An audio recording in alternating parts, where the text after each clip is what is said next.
श्री श्री प्रियालाल प्रेम रस पिपासु जीवात्माओं, समस्त भगवत भक्तों, माताओं, बहनों, सभी छोटों को सादर नमस्कार और प्रेम और श्री राधे राधे।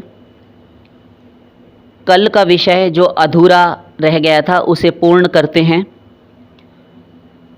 बायो अध्यापक जी और दैनिक सत्संग जी का प्रश्न था कि श्री राम और श्री कृष्ण जपते हैं तो कभी श्री कृष्ण में मन चला जाता है, कभी श्री राम में। रामायण जब से पढ़ने का अवसर मिला तब से सीताराम जी की ओर मन जाता है। और दैनिक सत्संग जी का भी यही प्रश्न था कि इष्ट बदलने का भय लगता है। तो यद्यपि हमने कल कुछ बाहरी जो तत्व थे जो बीच बीच में आकर भक्तों, माताओं, बहनों को गलत तरीके से जवाब देते हैं, एक हमारे इन्हीं सत्संग चैनल पर बच्चे बताते हैं, विद्यार्थी लोग, कि ऐसे ऐसे बात है। एक साफिया देवी करके कोई बहन है, तो जब वे शुरू में आई थी तो उन्हीं का पहला दूसरा कुछ प्रश्न पर कमेंट आया था। तो वहाँ पर साफिया करके किसी को लगा कोई होंगे भोंदू भट्ट, वो जाकर प्रश्न कर रहे हैं और उनसे असभ्यतापूर्ण प्रलाप कर रहे हैं, उनका परिहास कर रहे हैं, मजाक बना रहे हैं कि आपका नाम साफिया मुस्लिम जैसा लगता है, मुसलमान जैसा, और आप सत्संग सुनती हैं। इस प्रकार की कुछ उन्होंने फूहड़ता, अभद्रता की थी। एक बार हम सुनकर रह गए, दूसरी बार आया फिर किसी को कुछ बोल गए, फिर एक कोई लड़की ही थी, वे कोई हैं, कोई बालिका है अथवा बहन है, कोई भी हो, किंतु इतना पता है कि कोई स्त्री ही थी, उनसे भी बदतमीज़ी की। और ये एक दो ही व्यक्ति हैं जो ऐसा करते हैं कि ज़्यादा दिखावा मत करो, ज़्यादा ढोंग मत करो, फालतू की बात मत करो, नाम जप करो, ऐसा करो, वैसा करो, इतनी अभद्रता से। अरे तुम किस स्त्री से बात कर रहे हो? किसी भी भक्त से, सत्संगी से अथवा पुरुष से ही बात कर रहे हो, बात करने की एक सभ्यता तो होनी चाहिए ना।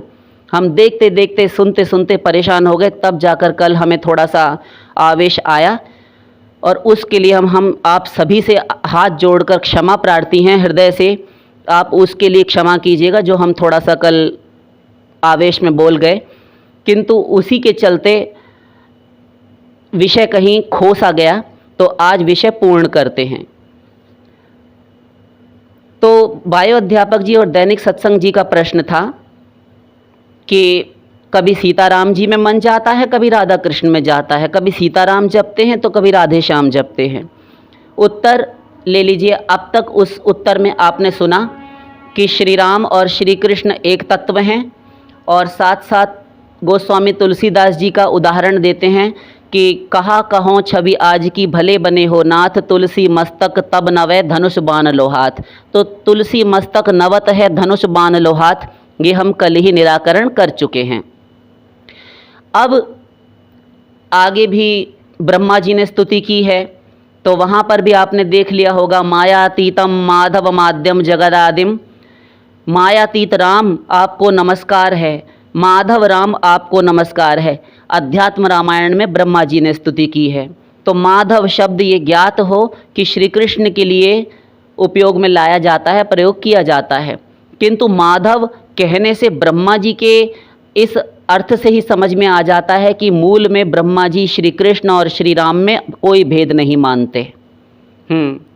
रामायण गोस्वामी जी की उसके अनुसार भी प्रमाणित कर दिया था कल कि जब 102 लंका कांड का दोहा, तो दोहे से ही प्रारंभ हुआ। 5वीं चौपाई में भगवान राघवेंद्र सरकार के 31 बाणों के द्वारा रावण आहत होकर जब समरांगण में गिरे हैं, तो उस समय पर देवताओं ने और सुरमुनि और समस्त ऋषि मुनियों के समूह ने उनकी वंदना सुमन वृष्टि करके की है।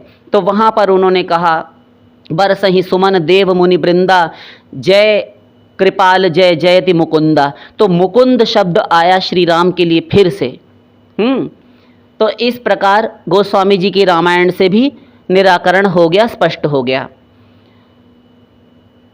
और उसके आगे चलते हैं तो इनमें कोई भेद नहीं है, ये एक ही तत्व है। विषय आज प्रारंभ करते हैं, अधूरा जो अवशिष्ट था। तो तुलसीदास जी का तो समझ गए आप रामायण का। अध्यात्म रामायण में चलिए। ब्रह्मा जी स्तुति कर रहे हैं, एक बार नहीं बार बार कह रहे हैं, और भांग पीकर नहीं, ब्रह्मा जी होशो हवास में बोल रहे हैं। और ब्रह्मा जी छोटे मोटे ने नहीं कही, ब्रह्मा जी कह रहे हैं, जिन्होंने नथिंग से सारा संसार, सारी सृष्टि, स्वर्ग, आकाश, पाताल, अपना घर ब्रह्मलोक भी रचकर ठाठ से बैठे हैं ब्रह्मलोक में। ये सारी सृष्टि ब्रह्मा जी ने नथिंग से अपने संकल्प से उत्पन्न की है। वे ब्रह्मा जी बोल रहे हैं। ये भगवान के ही रजोगुण के, विशुद्ध रजोगुण के अवतार हैं।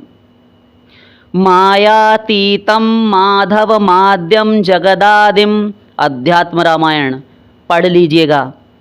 मायातीत राम आपको नमस्कार है, ये तो अभी आप बता ही चुके थे। माधव राम आपको नमस्कार है। ये देखिए, माधव, माधव तो श्री कृष्ण को कहा गया है, क्योंकि माधवी के पति हैं, इसलिए माधवी लता के पति हैं। अरे तो वे श्री राम ही तो हैं। ठीक, तो माधव तो श्री कृष्ण हैं, किंतु श्री राम हैं। ब्रह्मा जी कहते हैं तुमको पागल खाने जाना चाहिए। यहाँ पर खुले समाज में, यदि मनुष्य समाज में रहे तुम, तो खतरे से खाली नहीं, समाज के लिए सबको बरगलाओगे, यही कहोगे कि राम कृष्ण अलग अलग हैं। किंतु मैं कह रहा हूँ, सृष्टि का प्रथम जीव, आदि जीव, परमेष्ठि पद पर विराजमान ब्रह्मा, इसलिए समझे रहो, राम कृष्ण एक हैं। आगे चलिए। और ब्रह्मा जी कहते तुमको तो तुम्हारा गुरु भी यदि समझाए तो तुम अपनी 2 पैसे की खोपड़ी लगाओगे और एक अलग ही कीड़ा काटता रहेगा तुमको। तो इसलिए ब्रह्मा जी कहते हैं, फिर से अध्यात्म रामायण बोल रहे हैं, वंदे रामम मरकत वर्णम मथुरेशम। मैं उन मरकतमणि के सदृश रंग वाले, अर्थात मरकतमणि कहते हैं नीलम को, जो ब्लू सफ़ायर होता है। ये जो ज्योतिषी और पंडित जी महाराज जो सड़क पे बैठे रहते हैं, ये आपको कहते हैं नीलम पहन लो बेटा। तो नीलम पहनने से क्या होगा, शनि महाराज अच्छे हो जाएंगे। तो वो नीलम जो होता है, ब्लू सफ़ायर बोलते हैं उसको, हमारे शास्त्रीय भाषा में मरकतमणि कहते हैं। तो उसी नीलम के समान जिनका चमकता हुआ रंग है उन श्री कृष्ण का, श्री राम का, तो उन्हीं श्री राम की मैं वंदना करता हूँ। साथ में मथुरेशम, मथुरेशम अर्थात मथुरा के जो ईश्वर हैं। तो श्री राम मथुरा के कहाँ ईश्वर हो गए जी? अरे वहाँ के ईश्वर तो श्री कृष्ण हैं। अरे मैं ब्रह्मा बोल रहा हूँ तुमसे, मैंने पहले ही सावधान कर दिया ना कि बुद्धि मत लगाओ, सुनते चलो अभी। हाँ हाँ बोलिए ब्रह्मा जी।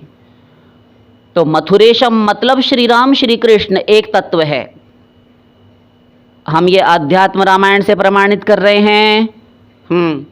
तो ब्रह्मा जी जानते थे कि ये मनुष्य बहुत जिद्दी हैं, नहीं मानेंगे, इसलिए उदाहरण पर उदाहरण दिए जा रहे हैं, किसी की नहीं मानेंगे ये लोग। इसीलिए फिर से बोले ब्रह्मा जी, वृंदारण्य वंदित वृंदारक वृंदम, यानी वृंदावन में विहार करने वाले राम आपको नमस्कार है।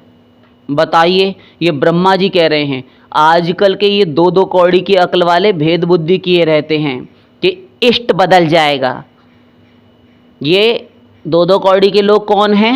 ये जो समाज में हमारे बरगलाए हुए लोगों को, जैसे बायो अध्यापक जी भटक गए, रश्मि जी, और जैसे ये दैनिक सत्संग वाले, ये भी परेशान हैं, क्योंकि ये दूसरों को सुनते होंगे तो ये मिथ्या प्रलापी मिथ्याचारी जो धर्मध्वजी हैं ना, ये धर्म के ठेकेदार बने बैठे हैं आजकल के तथाकथित गुरु महाराज। इन ऐसे लोगों की कथाएं सुनोगे तो मन मस्तिष्क में बीमारी घुसेगी कि रामकृष्ण अलग हैं। आपको हम सही सही बात बताएं, हमारे देश में इतना सर्वनाश किया है इन संप्रदायवाद के नाम पर, इन ढोंगी ढकोसला करने वाले तत्वों ने, कि ये क्या कहते हैं, इनकी हरकतें बताएं तो आप हंसेंगे पेट पकड़कर। ये नर्मदेश्वर शिव जी हैं, नर्मदेश्वर शिवलिंग। जैसे कि हमारी गंडकी है ना, नेपाल में गंडकी नदी, तो उनसे भगवान शालिग्राम निकलते हैं, बहुत सारे शालिग्राम। ऐसे ही नर्मदेश्वर, नर्मदा नदी हैं, तो नर्मदा महारानी से नर्मदेश्वर शिवलिंग निकलते हैं। तो कहीं वैष्णव ऐसे हैं जो अपने आप को वैष्णव माने हुए हैं। हम वास्तविक सच्चे वैष्णवों के लिए तो कभी नहीं कहेंगे। ये स्वयं को जो बाना धारण किए हुए रहते हैं, कभी कुछ करते हैं कभी कुछ, अपनी एक बात पर अटल नहीं रहते, ऐसे तथाकथित वैष्णवों के लिए कह रहे हैं। तो वे यदि नर्मदेश्वर शिवलिंग अथवा पारदेश्वर अथवा बाणलिंग या फिर मंदिर आदि में ही कहीं भगवान की जलहरी शिवलिंग पर अभिषेक हो रहा है भगवान महादेव का, आंखें बंद कर लेते हैं, जैसे ना जाने किसका मुंह देख लिया, किस घोर पापाचार की बात हो, और दिन रात सब संसार में देख रहे हैं, सुन रहे हैं विषय वार्ता को, समाचारों में इतनी गंदी गंदी खबरें आती हैं, वो सब सुनते देखते रहते हैं। किंतु भगवान दुर्गानाथ महादेव शिव शंकर का अभिषेक हो रहा है तो इनकी आंखें बंद करने की आवश्यकता पड़ जाती है इनको, कि ये नहीं देखना हमको, क्योंकि हम वैष्णव हैं। तुम्हारी आंखें फूट ही ना जाएं, इससे अच्छा। ये इतने दुष्ट हैं कि ये अगले जन्म में इन्होंने गौ हत्याएं की होंगी जिसके कारण इनको अपराध लग रहे हैं ऐसे, और अगले जन्म में ये अंधे काने बहरे लंगड़े लूले अपाहिज बनकर ऐसे ही लोग जन्म लेते हैं जो भगवान महादेव की निंदा करते हैं। ये शास्त्र प्रसिद्ध है। दुष्टात्माओं, तुमने हमारा समाज खा डाला। इसी प्रकार शैव कहलाने वाले तथाकथित ये शिवजी की तो सराहना प्रशंसा करेंगे और वैष्णवों को देखकर जलेंगे, और श्री कृष्ण श्री राम भगवान नारायण श्री हरि विष्णु की उपासना कोई कर रहा है, आग लग जाती है, छाती जलने लगती है, नरक की तरह आंवा दहक उठता है। जैसे न जाने क्या देख लिया, आंखें बंद करके चले जाते हैं, नहीं देखना विष्णु की पूजा, कृष्ण की पूजा। ये इतना सर्वनाश हो रहा है देश में। गोस्वामी जी तुलसीदास जी के समय पर भी ये शैव और वैष्णवों का सबका झगड़ा चल रहा था, इसीलिए गोस्वामी जी ने चालाकी से लंका कांड उठाकर पढ़िए, उसमें प्रारंभ में ही आपको सेतु बंधन के प्रकरण में मिल जाएगा। शंकर प्रिय मम द्रोही शिव द्रोही मम दास, सो नर करई कल्प भरी घोर नरक महुवास। श्री राम कह रहे हैं जो शंकर जी का तो प्रिय भक्त है किंतु मेरा द्रोही है, और जो मेरा भक्त कहलाता है बनता है और शंकर जी से नफरत करता है, वो नर घोर नरकों में कल्प भरी यानी 8 अरब 64 करोड़ वर्ष के लिए नरक में जाता है। ये श्री राम कह रहे हैं।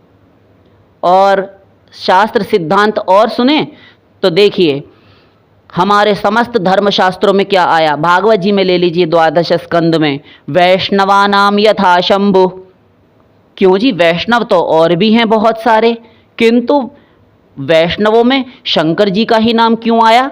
हाँ, लगाओ बुद्धि, लगाओ बुद्धि। शंकर भगवान वैष्णवों में सबसे आगे हैं।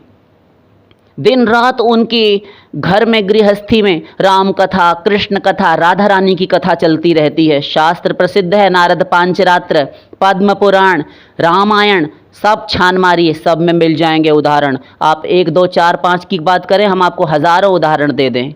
शंकर जी परम वैष्णव भागवत हैं और इनके उपासक निंदा किए रहते हैं। श्री राम से बड़ा शैव कौन होगा?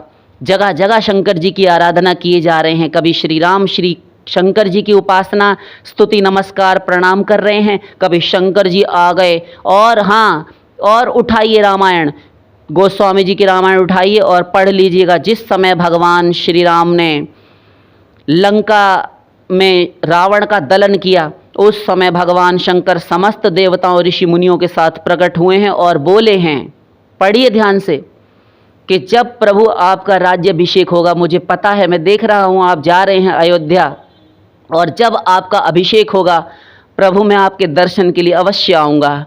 मैं दर्शन करने के लिए आऊँगा जब आप सिंहासन पर बैठेंगे। ये प्रकरण हम जब जब पढ़ते हैं हमारा हृदय फफक पड़ता है, रो पड़ते हैं हम। भगवान ऐसे प्रार्थना कर रहे हैं शंकर जी, और सचमुच उन्होंने इस बात को सिद्ध भी कर दिया। वे बोले हैं। और जब अयोध्या कांड में भगवान सिंहासन पर त्रिभुवन साई देखी सुरन दुंदुभी बजाई, तो चारों वेद मूर्तिमान होकर प्रकट होकर आए हैं। और भगवान शंकर भी प्रकट हुए और उन्होंने स्तुति की है बाकायदा। जय राम रमा रमनम समनम भवताप भयाकुल पाहि जनम महिमंडन मंडल चारुतरम धृत सायक चाप निशंगवरम इत्यादि पढ़ लीजिएगा, लिखी हुई स्तुति वहाँ पर। ये भगवान महादेव कृत स्तुति है श्री राम जी की, सिंहासन पर बैठे हुए श्री राम की। आगे पूरा उत्तरकांड भरा पड़ा है स्तुति से। और कागभूषुंडी जी का जाके सत्संग, भगवान महादेव शंकर हंस का वहाँ पर पक्षी का रूप बनाकर सत्संग करते हैं कागभूषुंडी जी का। जो कि रामायण लिखने वाले शंकर जी हैं।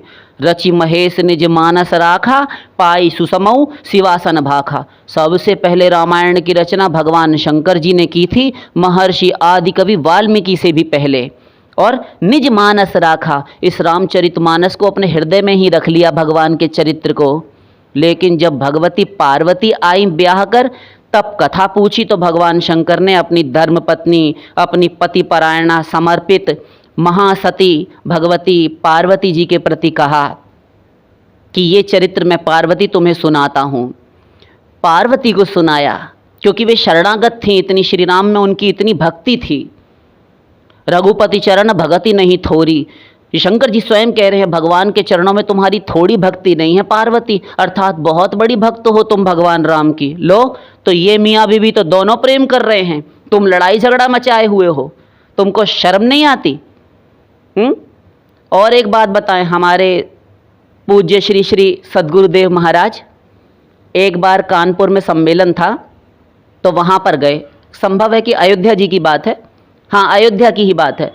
तो वहाँ पर गए, तो वहाँ पर कुछ ये जो आजकल वृंदावन में आप जाइए, वृंदावन में तो बहुत सारे बाबा तो आपको सड़कों पर घूमते हुए मिल जाएंगे, जो दाढ़ी मूछें बढ़ा लिए हैं और कुछ जटाएं रस्सियों जैसी बना ली हैं और ऐसे ही मांगते डोलते हैं भगवान राधा रानी ठाकुर जी के नाम पर।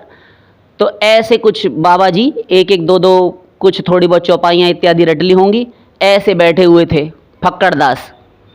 तो महाराज श्री गए, तो वहाँ पर महाराज श्री को अंत में बोलना था, पहले इन सबको बोलना था। तो जहाँ पर श्री कृष्ण और राधा रानी के भक्त बोलें और अंत में जब अपना अपना प्रवचन व्याख्यान देकर जब सब चले जाएं, तो जाते समय पर भी जय जयकार बोला जाता है। तो राधा रानी और ठाकुर जी की जय जयकार बोलें। तो जो वहाँ पर रामानंदी पंथी, जो राम उपासक राम अनुयायी बैठे हुए थे कुछ बाबा लोग, वो कहते हैं, वो चुप रहे, बोले नहीं। महाराज श्री ये सब देख रहे थे, कुछ नहीं बोले।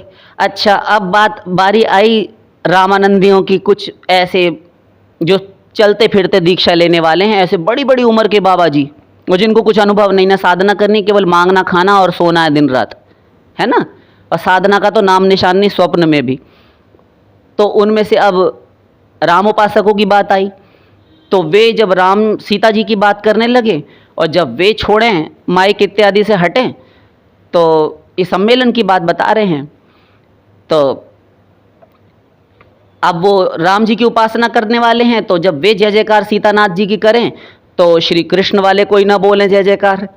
महाराज श्री देख रहे हैं कि हो क्या रहा है, हाँ, तो देख रहे हैं क्या हो रहा है, कोई जय जयकार नहीं बोलता, ये लोग उनकी जय जयकार नहीं बोलते, ये चल क्या रहा है।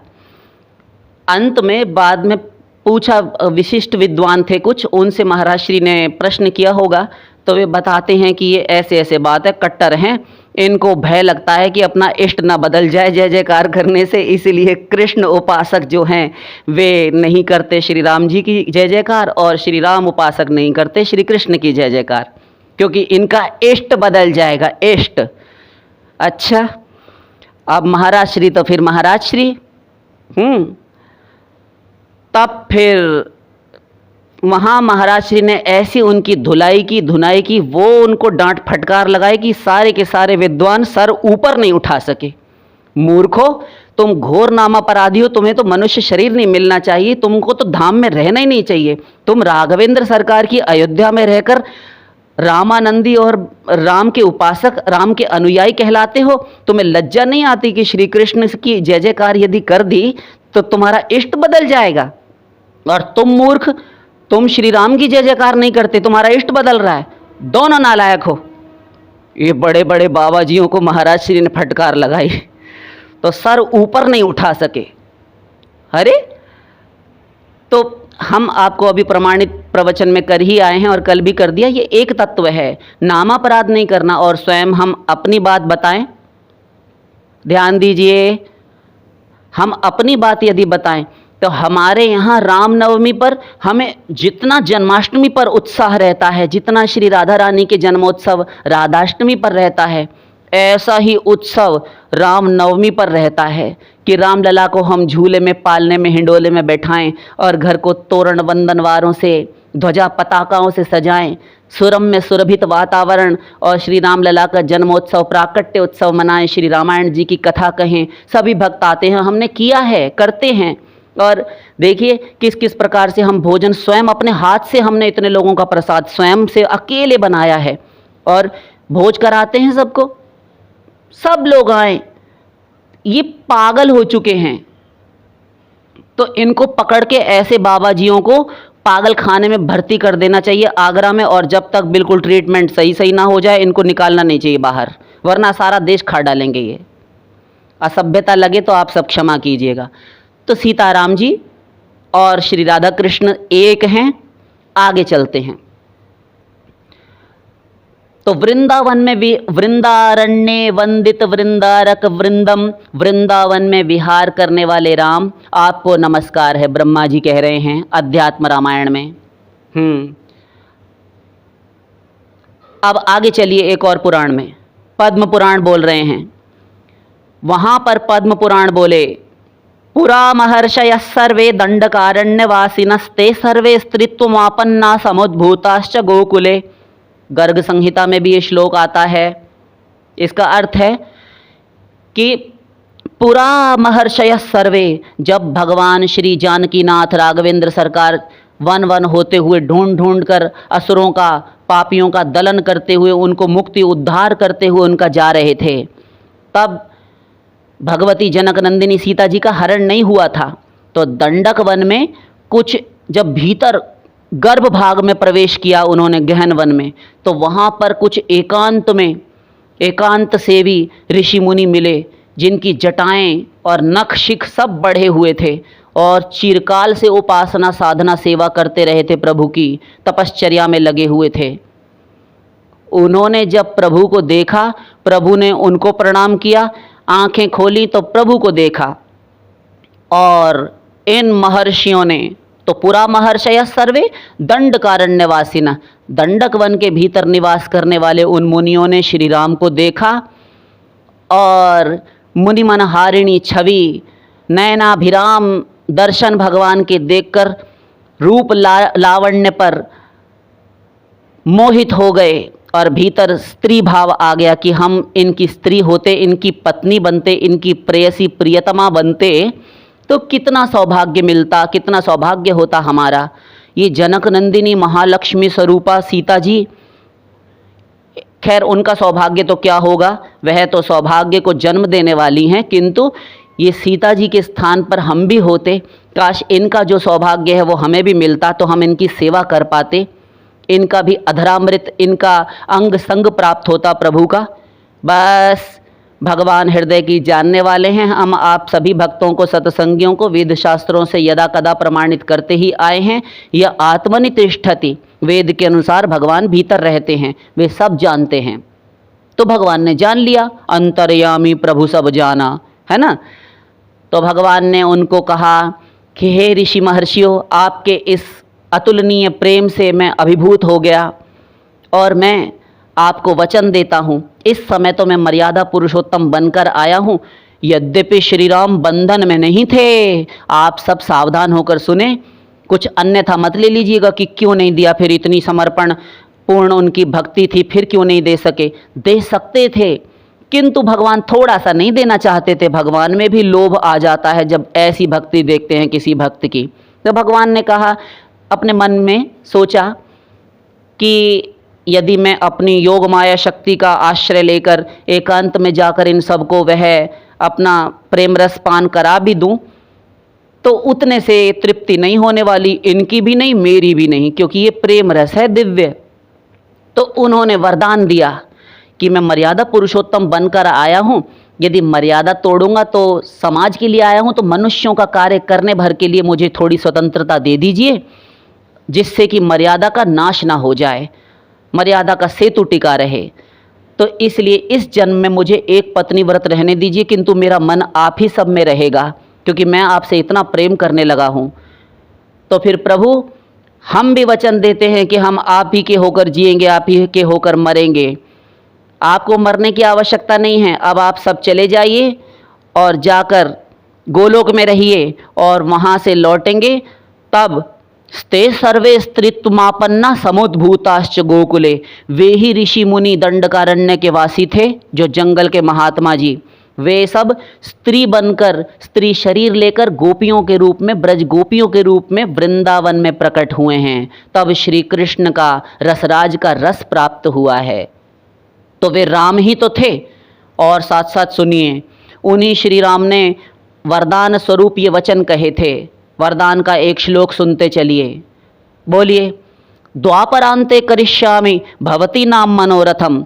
आप सभी के मनोरथों को मैं गोकुल में द्वापर युग के अंतिम चरण में जब कृष्ण बनकर आऊँगा, तो उस समय आप सबके मनोरथों को रासमंडल में पूर्ण करूँगा, पूर्ण करूँगा।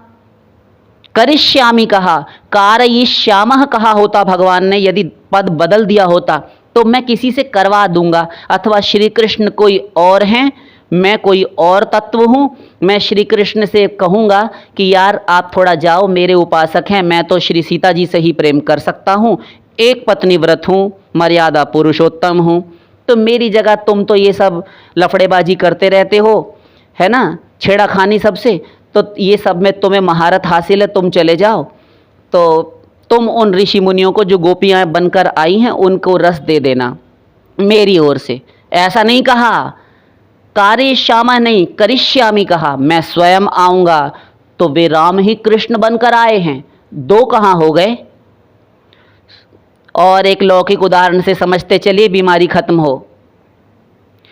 एक पति जो सुबह ड्यूटी के लिए निकला हो, जॉब के लिए, ऑफिस के लिए, शाम को कहीं से दूसरे वस्त्र पहनकर घर में घुसे और घरवाली, उसकी पत्नी, उसकी स्त्री दरवाज़ा खोले, उसकी माता, उसकी बहन, उसका भाई, उसका पुत्र, कोई भी खोले, तो वे सब यदि अलग अलग ये कहने लगें, कौन हो तुम, किसके घर में घुसे चले आए हो, किससे मिलना है, क्या काम है। अरे पागल हो गए हो सारे के सारे। अरे मैं तुम्हारा बेटा हूँ, पति हूँ, भाई हूँ, पुत्र हूँ। और घरवाली कहे कि नहीं नहीं, मेरा पति कोई और था, वो सुबह अमुक कमीज अमुक पैंट पहन कर गया था। तुम कौन हो जी, अभी पुलिस को फ़ोन लगाती हूँ। क्या बकबक करती है, कपड़े बदले हैं, हूँ तो मैं वही। तो सोचिए अकांड कांड खड़ा होगा घर में। तो ऐसे ही ये सब दास्य सख्य वात्सल्य भाव वाले जितने भी हैं, ये श्री राम कृष्ण में भेद किए रहते हैं। अरे भैया पर्सनैलिटी वही है, केवल उन्होंने थोड़ा सा मोर पंख लगा लिया है, हाथ में मर्यादा रूप धनुष बाण धारण कर रखा है, और प्रेम स्वरूप अब मुरली ले रखी है। अंतर थोड़ी है, सब कुछ वही है। तो दिमाग का इलाज कराना परम आवश्यक है। आगे बढ़िए। तो श्री राम ने प्रेम रस का पान कराया है ब्रज गोपिकाओं को। अभी भी आपको संतोष नहीं हुआ होगा, तो सदा सदा के लिए बीमारी खत्म करते चलें। अब एक और टॉप के ग्रंथ में चलते हैं, गोस्वामी जी कृत तुलसीदास जी के लिखे हुए ग्रंथ में, विनय पत्रिका में चलिए। कितने प्रमाण हैं, ठीक है। पांडु सुत गोपिका विदुर कुबरी सबीर शुद्ध किए, शुद्धता लेस कैसो। पांडु के पुत्र गोपिकाएं, विदुर, कुबरी, और यानी कि वो कुब्जा कंस की दासी, ये सारे शुद्ध कर डाले, गजराज इत्यादि। इनमें शुद्धता का क्या लेश भी था, ये गोस्वामी जी लिख रहे हैं। इन सब का उद्धार पवित्र करने, पावन करने का प्रसंग अपने इष्ट देव श्री राम से ही कराया है। इन सब का उद्धार गोपियों का, पांडु पुत्रों का, पांडु पुत्र यानी पांडव, तो ये तो श्री कृष्ण के समकालीन थे। और विदुर जी और कुबरी, सारे के सारे नाम श्री राम से उद्धार करवा रहे हैं इनका। लीजिए अभी और सुनते चलिए। ऐसी कौन प्रभु की रीति, गई मारन पूतना कुछ कालकूट लगाई। भगवान के लिए कह रहे हैं अपने श्री राम से, हे राम, ऐसी कौन सी तुम्हारी रीति है, क्या तुमने ये ऐसा अपना विरध रखा है कि पूतना विष मिश्रित जो कालकूट हालाहल विष अपने स्तनों पर, अपने पयोधरों पर लगाकर गई थी, तुम्हें मारने की मंशा लेकर। इतने गंदे घोर इरादे, संकल्प थे उसके कि जाकर उस यशोदा के, नंद के छोरे के मुंह में अपना विष मिश्रित स्तन दे दूंगी और विष की भयंकर ज्वालाओं से उसकी नसें नाड़ियां फट जाएंगी, मर जाएगा वह बालक। और श्री कृष्ण की जन्माष्टमी से 6वें दिन गई है, केवल 6 दिन के लाला ब्रज में। बताइए पूतना बाल घातिनी, सुखदेव परमहंस भागवत में कहते हैं बच्चों की हत्यारी थी वह बाल घातिनी। ताहि दीनी सुगति, वह तुमने उसको गति दे दी जो माँ को देनी चाहिए थी, फिर तुम इन यशोदानंद को और देवकी वसुदेव जी को क्या दोगे जब तुमने उसी को अपना गोलोक दे दिया। इतने करुणामय हो तुम। राम, राम को दूध पिलाया था कि श्री कृष्ण को? हाँ, पिलाया तो श्री कृष्ण को था, किंतु श्री कृष्ण ही तो हमारे राम हैं गधो। ये गोस्वामी जी लिखते जा रहे हैं, अभी चुप ही नहीं हो रहे। आज गोस्वामी जी का पारा हाई हुआ पड़ा है, बड़े गुस्से में लिख रहे हैं, प्रमाणित करके मानेंगे कि हम पर तुमने कलंक लगाया कि हम श्री राम को ही मानते हैं, कृष्ण को नहीं मानते। और बोले अब हम आपको केवल दोहों के नंबर बता देंगे, दोहों की संख्या बता रहे हैं, पढ़ लीजिएगा। छोटा सा विनय पत्रिका करके ग्रंथ है और गीता प्रेस गोरखपुर से आसानी से उपलब्ध है, प्रकाशित होती है, 100 रुपये के अंदर अंदर आपको मिल जाएगी। बोलिए 187, 83, 217, 240, 112, 113, 114, 115, 116, 97, 99, 92, 85, 52, 153, 163, 174, 213, 214, 241, ये सारे पद हैं। आप सुनते जाइए और निकाल कर पढ़ते जाइए। सब में केशव, माधव, ये सारे नाम आ रहे हैं, हरि नाम आ रहे हैं बार बार। ठीक, तो आप पढ़ लीजिएगा। फिर कहा बिरद गरीब निवाज राम को, ध्रुव प्रहलाद विभीषण कपिपति जड़ पतंग पांडव सुदाम को, ये सारे नाम आए हैं। इन सब का उद्धार श्री कृष्ण से और श्री कृष्ण के भक्तों का उद्धार अपने राम से करवा रहे हैं गोस्वामी जी हैं। हाँ, तो ये आपने अभी नंबर, ये संख्याएं क्यों दी? इसलिए कि बृहद हो जाता, पूरा डिटेल हो जाता, फिर आप सबको अरुचि हो जाती कि कितना लंबा बोलते हैं, बहुत डिटेल करते हैं, पता नहीं क्या समझते हैं अपने आप को। तो इसलिए आप सब ये पढ़ लीजिएगा, जिससे कि आपको भी तो क्लियर रहे ना कि हाँ सही बात बोले हैं। किसी की बातों में नहीं आएंगे आप, जब आपके हाथ में प्रत्यक्ष प्रमाण स्वरूप प्रामाणिक ग्रंथ होंगे। तो माधव, हरि, केशव, नंद कुमार, ये शब्द देकर गोस्वामी जी बार बार लिख रहे हैं। और द्रौपदी की लाज भी, जो वस्त्रहरण दुशासन द्रौपदी को नग्न करने लगा, तो उनका उद्धार महारानी द्रौपदी का भगवान श्री राम से ही करवा रहे हैं और उनका वस्त्र बढ़वा रहे हैं। पढ़ लीजिएगा। तो वही सारे लीला परिकर पार्षद आए हैं रामावतार में भी, लक्ष्मण जी, भरत, शत्रुघ्न, हनुमान जी, विभीषण जी, जामवंत जी, द्विविद, ये सब आए, वे ही कृष्णावतार में भरे पड़े हैं इतिहास में। लक्ष्मण जी आए आपके श्री श्री बलदेव जी, बड़े भैया, दाऊ भैया, जो हमारे जेठ लगते हैं, ठीक। और भरत जी आए, शत्रुघ्न आए, ठीक, प्रद्युम्न, अनिरुद्ध, संकर्षण, ये चतुर्व्यूह प्रत्येक युग में आता है। और हनुमान जी तो वे भी आए, विभीषण ये भी आए, सब आए। तो इतिहास, पुराण, शास्त्र खचाखच भरे पड़े हैं इन प्रमाणों से। किंतु उल्लू को यदि दिन में ना दिखाई दे, ना सूझे, तो भगवान भुवन भास्कर, रश्मिमाली, सविता देव, सूर्य का क्या दोष है? जब तुमको ही नज़र नहीं आ रहा, तुम्हारी ही इंद्रियां, ये नेत्रेंद्रिय अपूर्ण है, तुम देख ही नहीं पा रहे, तो हम क्या करें भैया? अपनी आंखों का इलाज कराओ। इतने सारे प्रमाण होकर भी दिखाई नहीं देता। अवतारों में, भगवान के नामों में, उनके भक्तों में, उनके संतों में, रूप, लीला, धाम आदि में भेद करना महाभयंकर अपराध है। इससे बड़ा कोई पाप, कोई अपराध हुआ ही नहीं करता। सारे अपराध पाप इनसे नीचे हैं। हाँ, ठीक है कि जिस अवतार की, जिस लीलाओं में आपका मन लगता है, जिन जिन प्रकार की लीलाओं में जो जो अवतार, जो जो स्वरूप, भगवान नरसिंह, भगवान वाराह इत्यादि, जो भी भगवान का स्वरूप आपको प्रिय है, आप उनकी उपासना कीजिए। उनके स्तोत्र इत्यादि भरमार है, प्रत्येक स्वरूप का आप ले लीजिए, उनका अवलंबन करके उपासना करते रहिए। किंतु हम नरसिंह भगवान के उपासक हैं, नरसिंह देव के, राम जी को नहीं मानते। कृष्ण के उपासक हैं, राम को नहीं मानते। राम के हैं, कृष्ण को नहीं मानते। अरे, ये मूर्खों का प्रलाप है। तो साधक की अपनी जो रुचि हो वह उस अवतार, उस स्वरूप की उपासना करें, वही सजातीय भाव वाला गुरु बनाए। सजातीय स्निग्ध वैष्णव आपका गुरु होगा। फिर भेद बुद्धि ना करें और ये कीड़ा ना पालें कि इष्ट बदल जाएगा, जैसे अभी महाराज श्री के सम्मेलन में हुआ था। हाँ, एक ही पति ने यदि दिन भर में 3-4 बार वस्त्र बदल लिए तो उसको अलग अलग वस्त्रों में देखने पर कोई स्त्री कैरेक्टरलेस, व्यभिचारिणी, दुष्चरित्रा कैसे हो जाएगी बताइए? अरे पति ने कपड़े बदले हैं, देख तो वह अपने पति को ही रही है। हाँ हाँ हाँ, तो ये पागलपन के प्रलाप हैं। इष्ट बदल जाएंगे, बकवास करते हैं। भगवान शंकर राम कथा, उनके परिवार में उनकी शक्ति जगदम्बा माता पार्वती के साथ होती ही रहती है। उनके पुत्र स्कंद, कार्तिकेय और गणेश जी दोनों राम उपासक हैं।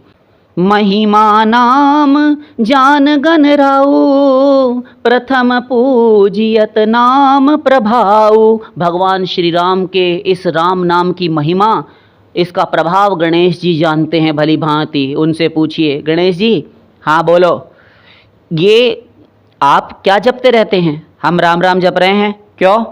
हमारे गुरु जी ने दिया। कौन गुरु? भगवान शंकर।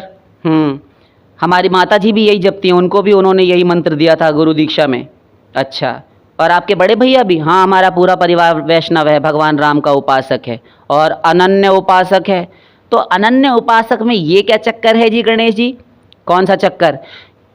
कि जब शंकर भगवान वहाँ पर भी चले जाते हैं राम अवतार में, कृष्ण अवतार में भी, आप भी राम अवतार के समय पर राज्य सिंहासन पर जब भगवान बैठे तब चले गए, स्तुति करके आए। और जब कृष्ण अवतार हुआ तो लाला आनंद भवन में खेल रहे हैं तो आप उनके संग कंदुक क्रीड़ा करने लगे, गेंद खेलने लगे। श्री कृष्ण फेंकते हैं, आप अपनी लंबी सूंड करके पकड़ पकड़ के लाकर लाला को देते हैं।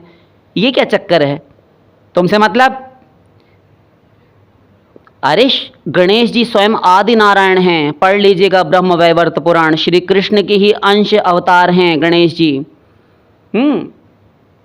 कोई भेद नहीं है श्री कृष्ण में, गणेश जी में और कार्तिकेय में और शंकर भगवान में। ये सब घपड़ सपड़ है, आपकी पल्ले नहीं पड़ेगा, इसलिए गुरु बनाइए।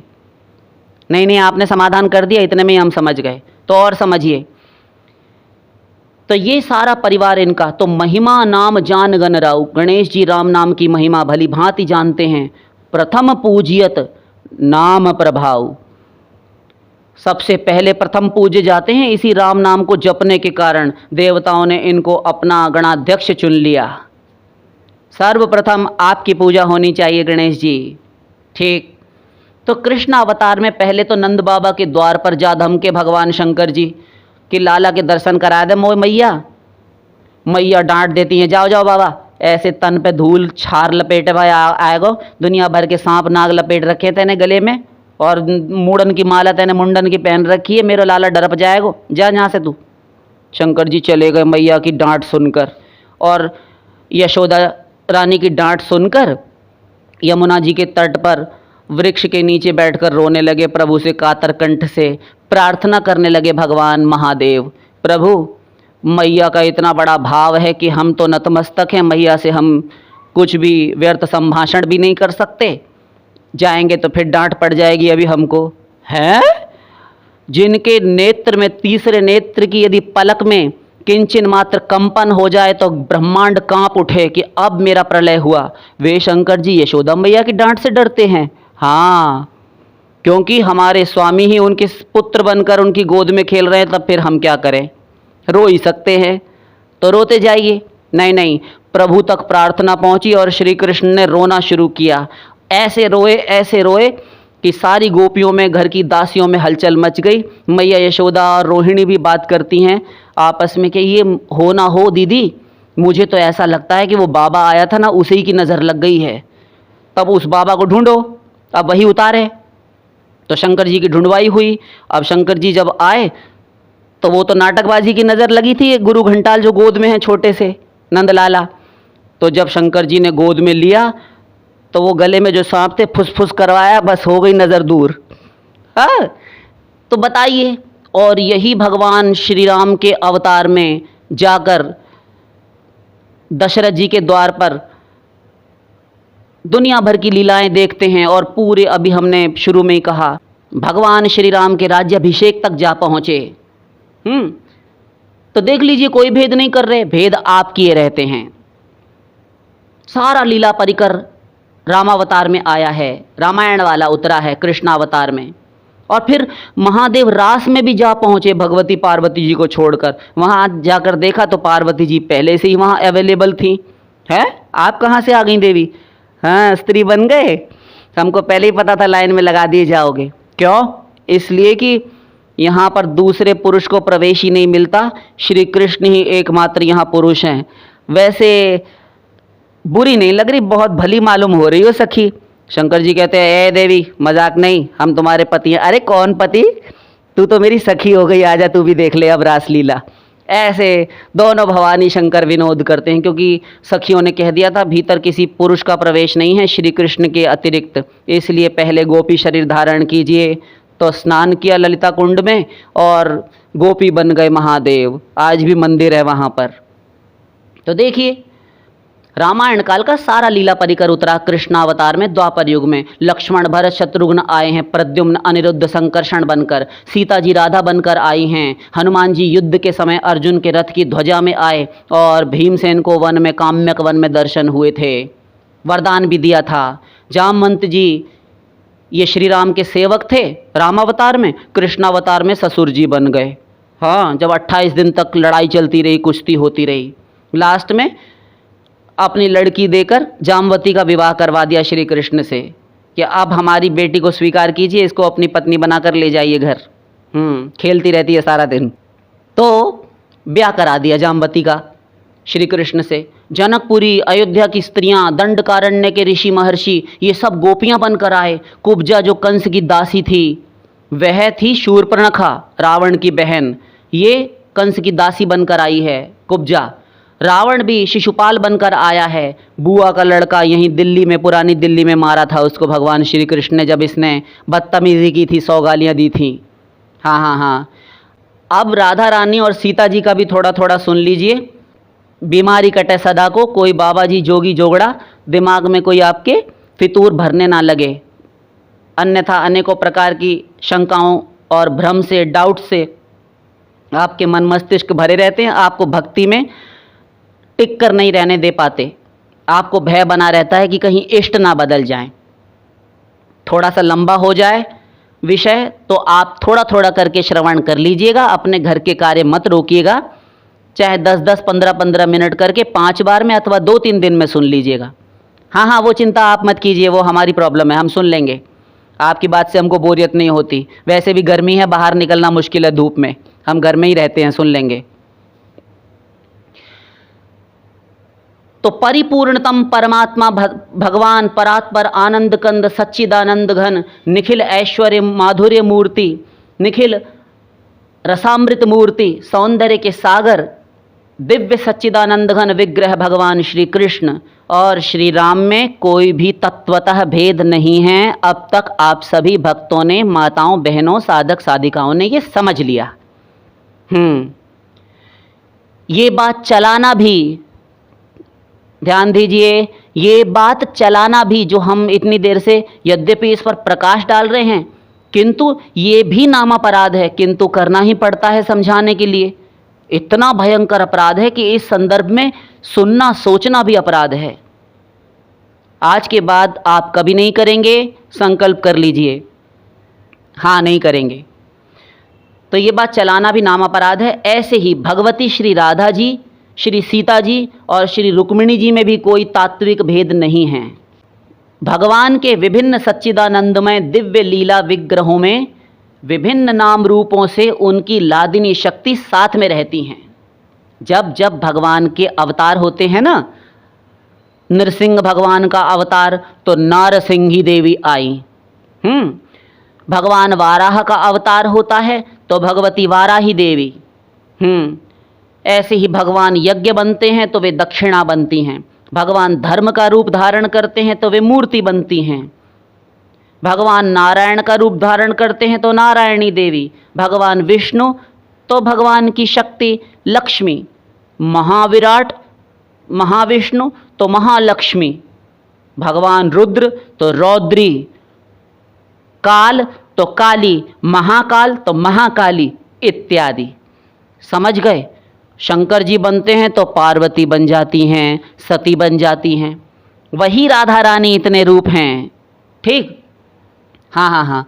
तो जितने भी भगवान रूप लेते हैं, राम कृष्ण रूप लेते हैं तो सीता जी, रुक्मिणी जी बन जाती हैं, राधा रानी तो हैं ही।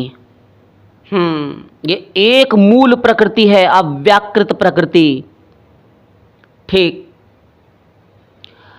एक महासमुद्र है ऐसा समझिए। उस महासमुद्र से तमाम नाले, नालियां, नद, सरोवर, नदियां प्रकट भी होती हैं, उसी में समा जाती हैं। ऐसी शक्ति स्वरूपिणी हैं अपनी श्री लाडली राधा रानी। तो भगवान जितने भी अवतार लेकर आते हैं, रामकृष्ण, वाराह, नरसिंह, कच्छप आदि, वैसे ही रूपों में उनकी शक्ति, लीला विलास की सहचरी वे भी उतरती हैं, शक्ति स्वरूपिणी।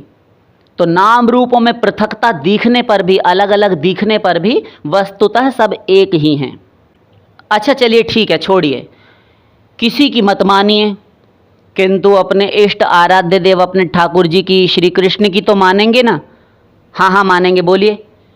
श्री कृष्ण ने भी कुछ कहा, बहुत कुछ कहा है, सुनिए। यथा त्वं राधिका देवी गोलोके गोकुले तथा वैकुंठे च महालक्ष्मीर्भवती च सरस्वती भवती मर्त्य लक्ष्मीश्च क्षीरोदशायिनः प्रिया धर्मपुत्र वधूस्त्वं च शान्तिर्लक्ष्मी स्वरूपिणी कपिलस्य प्रिया कांता भारते भारती सती द्वारवत्यां महालक्ष्मीर्भवती रुक्मिणी सती त्वं सीता मिथिलायां त्वच्छाया द्रौपदी सती रावणेन त्वं चापहृता त्वं च रामस्य कामिनी। ब्रह्मवैवर्त पुराण के 126वें अध्याय का 96, 97, 98 और 100वां श्लोक, श्री कृष्ण जन्मखंड। निकाल लीजिए चैप्टर और पढ़ लीजिएगा। इसका मतलब, हे राधा रानी, तुम गोलोक में और गोकुल में राधा रूप से प्रकट हुई थी मेरे साथ, और वैकुंठ में महालक्ष्मी और सरस्वती, इन दोनों के रूप में मेरी पत्नी बनकर रहीं।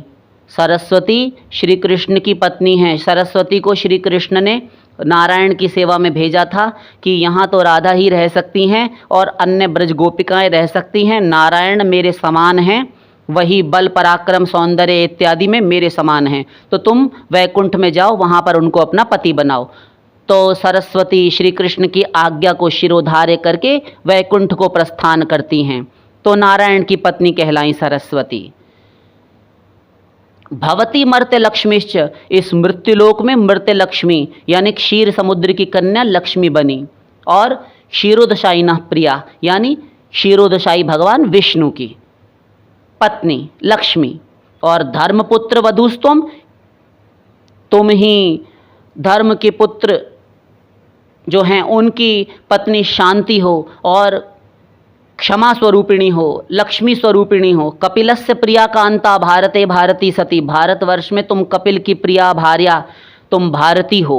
और द्वारावत्याम यानी द्वारकापुरी में तुम महालक्ष्मी रुक्मिणी बनकर प्रकट होती हो, जो महासती हैं। त्वं सीता मिथिलायाम अंतिम, तुम ही मिथिलापुरी जनकपुरी में नेपालन बनकर आई थी, यानी जनक नंदिनी सीता जी। तुम्हारा ही मैंने राम रूप में पाणी ग्रहण किया था, तुम ही मेरी पत्नी बनी थी। त्वच्छाया द्रौपदी सती, और ये जो हमारे भक्त हैं ना पांडव, हाँ हाँ, तो इन पांडवों की जो एक पतिपरायणा सती द्रौपदी है ना, ये सब तुम्हारी छाया मात्र हैं, किंतु ये तुम्हारी अंश हैं राधा रानी, ये जान लो। रावण ने त्वं चापहृता, रावण के द्वारा तुम ही अपहृत हुई थी, किडनैप करके बेवकूफ़ तुमको ले गया था, नकली स्वर्ण मृग का बहाना करके, तो वह तुम्हें ही उठा कर ले गया था, नकली सीता को। त्वं च रामस्य कामिनी, और जो राम जी की पत्नी है प्रियाकांता सीता जी, वह तुम ही हो। श्री कृष्ण के मुख से ये सारी देवियाँ राधा रानी ही हैं। अच्छा, अब भगवान शिव कह रहे हैं दुर्गा की स्तुति में। आगे चलिए, ब्रह्मवैवर्त पुराण खोलकर बैठ जाइए। नहीं नहीं, आप कह रहे हैं तो हमको भरोसा है, नहीं नहीं, फिर भी ले लीजिए।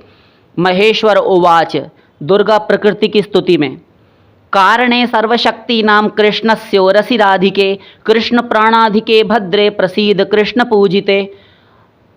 ये भगवान शंकर कह रहे हैं। इस श्लोक का अर्थ है कि तुम ही समस्त शक्तियों का उद्गम केंद्र हो, तुम ही सब शक्तियों का कारण हो, उनकी कारणभूता हो, मूल प्रकृति हो, सारी शक्तियां तुमसे ही प्रकट होती हैं।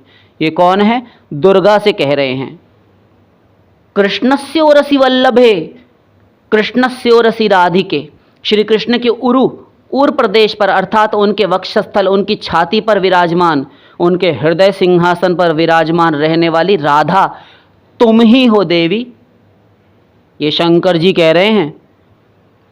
कृष्ण प्राणाधिके देवी, तुम ही कृष्ण को प्राणों से भी अधिक प्रिय हो। और प्रसीद कृष्ण पूजिते, हे दुर्गा, हे राधा स्वरूपिणी, आप मुझ पर प्रसन्न होइए। लीजिए, दुर्गा भी राधा ही है। अगली स्तुति में भगवान शंकर फिर कह रहे हैं, स्तुति करते हुए कृष्ण जन्मखंड में, प्राणानाम अधिदेवी त्वं कृष्णस्य परमात्मनः गोलोके च स्वयं राधा श्रीकृष्णस्यैव वक्षसि गोलोकाधिष्ठात्री देवी वृंदावन वने वने श्रीरासमंडले रम्या वृंदावन विनोदिनी। श्री कृष्ण को प्राणों से अधिक प्रिय हो तुम, कृष्णस्य परमात्मन, श्री कृष्ण परमात्मा की शक्ति हो तुम, गोलोके च स्वयं राधा, गोलोक में तुम साक्षात स्वयं श्री राधा रानी हो, और श्री कृष्णस्यैव वक्षसि, उनके छाती पर विराजमान हो। गोलोकाधिष्ठात्री देवी, गोलोक में सदा निवास करने वाली अधिष्ठात्री देवी हो। वृंदावन वने वने, और वृंदावन के कुल जमा टोटल 48 वनों में तुम ही भ्रमण करने वाली राधिका हो। श्री रासमंडले रम्या, रासमंडल को सुशोभित करने वाली तुम ही हो, सदा रासमंडल में रहती हो। वृंदावन विनोदिनी, और वृंदावन में सब भक्तों को आनंद देने वाली, और वृंदावन में विनोदिनी, आनंद स्वयं प्राप्त करने वाली भी तुम ही हो, क्योंकि तुमको वृंदावन में ब्रज में ही आनंद मिलता है। समझ गए? आज लगता है कि आप बहुत ज़्यादा गुस्से में बैठे हैं। क्यों?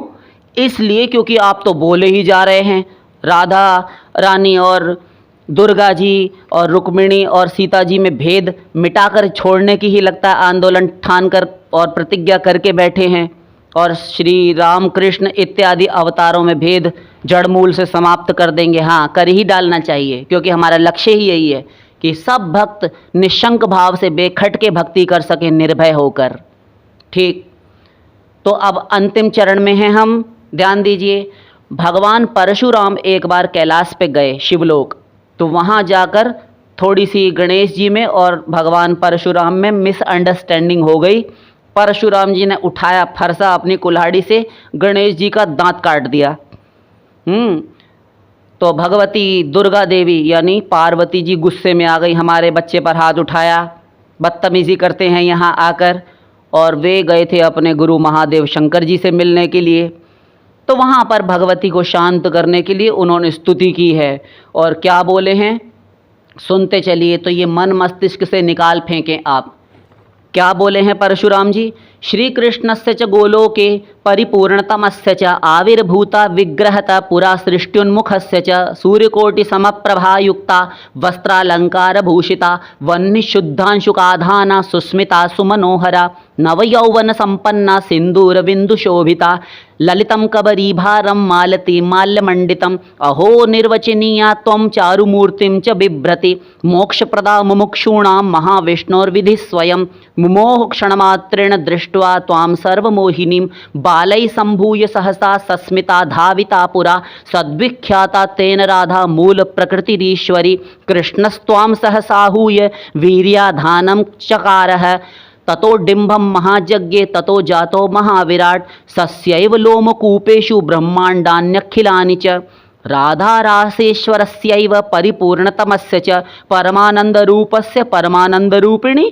त्वत्कलांशांशकलया देवानामपि योषिता त्वं विद्या योषिता सर्वास्त्वं सर्वबीजस्वरूपिणी इत्यादि। हमें क्या पता आपने ये क्या बोल दिया। उत्तर सुन लीजिए।